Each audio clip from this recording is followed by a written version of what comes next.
Avec Paul de Troas, nous avons gagné le large et filé tout droit sur l'île de Samothrace.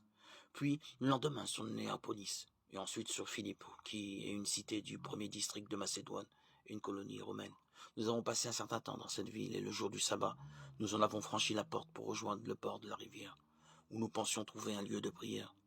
Nous nous sommes assis, nous avons parlé aux femmes qui s'étaient réunies. L'une d'elles, nommée Lydie, une négociante en étoffe de pourpre originaire de la ville de Thyatire, et qui adorait le Dieu unique, écoutait. Le Seigneur lui ouvrit l'esprit pour la rendre attentive à ce que disait Paul, quand elle fut baptisée, elle et tous les gens de sa maison. Elle nous adressa cette invitation. Si vous avez reconnu ma foi au Seigneur, venez donc dans ma maison pour y demeurer.